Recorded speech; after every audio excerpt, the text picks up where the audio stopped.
Vatikanın heyranedici divarlarının arxasında diqqətlə gözlərdən ehtiyatla qorunan bir dünya var. Çoxları düşünür ki, balaca Vatikan heç də siyasi arenada yer almır və yalnız öz kilsə işləri ilə məşğuldur.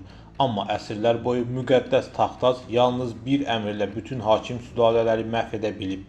Müstəmləkəçilik dövründə Vatikanın kuratorları Fransa, Almaniya, İspaniya, Avstriya və Belçikada nizam-intizamı qoruyub saxlayıblar. Serbiyanın köməyi ilə isə kilsə bütün Balkan yarımadası üzərindən nəzarəti ələ keçirmək istəyib. Şəffaflığa nail olmaq səylərinə baxmayaraq Vatikanın fəaliyyətinin bir çox aspektləri gizli olaraq qalır və yeni açıqlamalar vaxtaşırı kilsənin ictimai imicinə meydan oxuyan təcrübə və hadisələri işıqlandırıb. Vatikanın gizli tribunalı Apostol Penitensiar adlanır. Bu Roma Katolik kilsəsinin 12-ci əsrdə Papa 3-cü Aleksandr tərəfindən adi kahinlər tərəfindən bağışlanmayacaq qədər ciddi olan günahları mühakimə etmək üçün yaradılmış xüsusi məhkəmə orqanıdır. Digər kilsə məhkəmələrindən fərqli olaraq Apostol Penitensiar gizli fəaliyyət göstərir və kilsənin onun müqəddəs təhdid etdiyinə inandığı cinayətlərlə məşğul olur. Bu tribunal xüsusi ciddi işlərə, o cümlədən katolik doktrinasına qarşı cinayətlərə dair yurisdiksiyaya malikdir. Günahların çoxu kahinlər və yepiskoplar tərəfindən bağışlana bilər, lakin bəzilərinin etiraf sirrinin pozulması, papanın həyatına sui-qəsd cəhdləri, hörmətsizlik və ya təhqirlər bu tribunalın səlahiyyətlərindədir və papanın və ya onun təyin etdiyi şəxslərin birbaşa müdaxiləsini tələb edir. Bu tribunalın mövcudluğu və funksiyaları əsrlər boyu Vatikanın ən yaxşı qorunan sirlərindən biri olub. Apostol Penitensiarın fəaliyyəti yalnız 2019-cu ildə rəsmi olaraq tanınıb və onun məhkəmələri, işlərin təfərrüatları ictimaiyyət üçün qapalı olaraq qalıb. Əvvəl Vatikan gizli arxivləri kimi tanınan Vatikan Apostol arxivi uzun müddət maraq və fərziyyə mənbəyi olub. Arxivin uzunluğu 53 kilometrdən çoxdur və 8-ci əsrə aid sənədləri, o cümlədən əlyazmaları, məktubların və papalıq qeydlərinin geniş kolleksiyasını ehtiva edir. Bu dünyanın ən mühüm tarixi arxivlərindən biridir. Lakin onun girişi ciddi şəkildə məhdudlaşdırılıb. Bu arxivə yalnız ciddi təsdiq prosesindən keçmiş etibarlı alimlər və tədqiqatçılar daxil ola bilər. 1475-ci ildə təsis edilən arxivdə bütün suallara cavablar mövcuddur.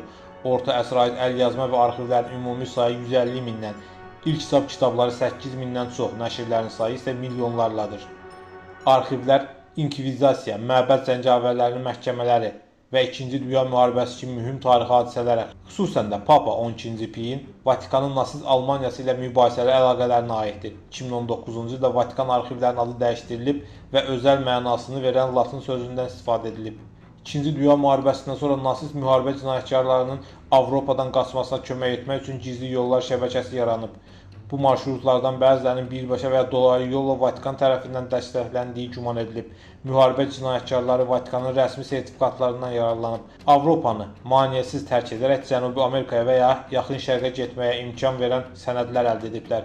Bu yardımın qəsdən olub-olmaması hələ də müzakirə mövzusudur. Bütün hallarda 1933-cü ildə Almaniya kansleri Vatikanla konkordat imzalayıb. Bununla da kilsə öz kodeksini Almaniya ərazisinə gücləndirmək istəyib.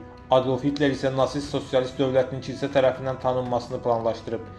Papa Fransis Vatikanın bu dövrə aid sənədlərini ictimaiyyətə təqdim etmək üçün məxfilikdən çıxararaq şəffaflığa doğru bir addım atır. Rəsmi olaraq Dini İşlər İnstitutu kimi tanınan Vatikan Bankı uzun müddət qalmaqal və mübahisələrə səbəb olub. Bank 1942-ci ildə Vatikana müharibə dövründəki maliyyə məhdudiyyətlərindən yan keçmək üçün yaradılıb. Lakin zaman keçdikcə bank şübhəli maliyyə əməliyyatları və mütəşəkkil cinayətkarlıqla əlaqəsi ilə diqqət çəkib.